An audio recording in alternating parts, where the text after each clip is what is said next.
All right, Willow episode 5. I really like this episode. I do not think this show is still a great show. I think this show still has quite a bit of issues, but I think this is my favorite of all the episodes. And what I liked about it um, is the strengths of the show. And then what I hated about it are the weakness of the show. So it's one of those episodes where it's got a pretty thing of both. So what I liked about this episode were the characters. The characters in the show have been okay so far. They haven't had a lot of depth or whatever. You don't really feel them coming together as this group and on this adventure until this episode. Most of these episodes have featured them fighting or bickering or whatever. They come to this area. Basically, one bearded guy gets kidnapped. And this is the best moment of the episode because this character very much feels like Mad Mardigan did in the original kind of esque.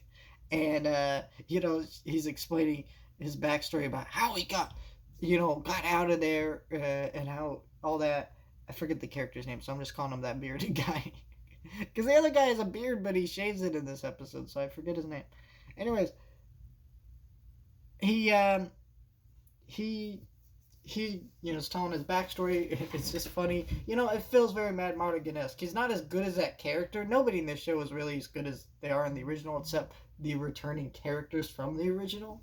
But what I'm saying is, he did feel very fun, and that was a very funny scene. I really enjoyed that.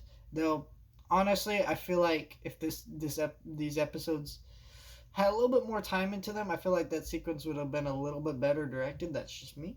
But yeah, I really enjoyed that part. Then you see the the other guy who's played by the guy who plays Flash Thompson in the new No Way Home movies. I'm forgetting his name.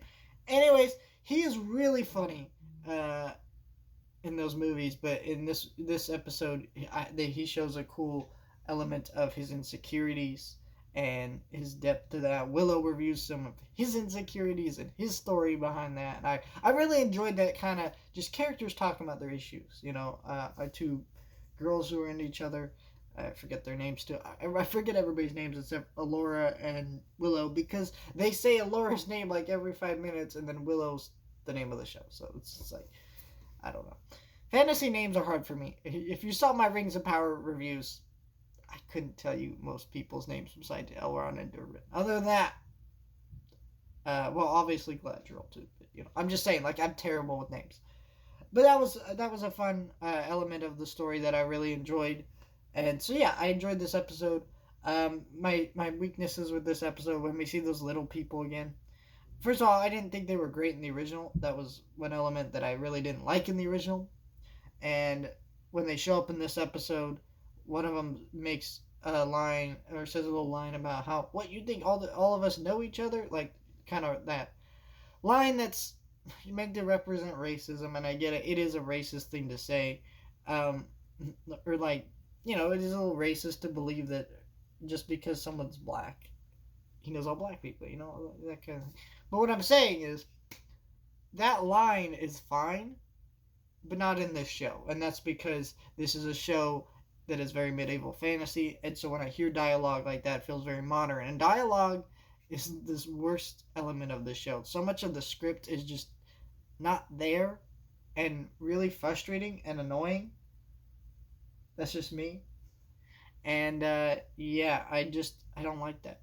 Then we have this sequence where they're all partying and dancing or whatever, and they play another more modern classic rock song, and I don't understand why they're doing this in the show. Who thought this was a good idea? At least before it was at the end credits, so you could just skip the credits. And sure, it's a little bit distracting, but at the end of the day, it's at the credits of the show when you're turning off the show. Other than that, I think this is a pretty solid episode. I don't understand some of the creative choices Disney made with this show. The modern music, the very modern referential dialogue that does not feel 80s fantasy. I don't know anyone would want to watch the show. If you want a good example of what this show should feel like, It should feel like Dark Crystal Age of Resistance. That is a show that develops and furthers the lore of the Dark Crystal movie while also being a fantastic 80s type 80s fantasy type show, and it also uses modern technology to advance the technology of the original. That's what this show should feel like, and it's just not there, unfortunately. But that doesn't mean I'm not enjoying the show. That doesn't mean it's a bad show. It's just okay. I think this show is going to lose a lot of people, unfortunately, and I think that's a little sad because I don't think it's a terrible show. But I also couldn't blame anyone for watching like 3 or so episodes and being like, no, thank you, because this just isn't a great show overall and not as great as it could have been. And really, I honestly wager most of these problems deal with the fact that this is a show and not a movie. I think if this had been a movie, I think more people would have enjoyed this and would have watched the whole thing, and it would have probably been paced better and put together better. That's just me, but at the end of the day, it's still a fun time.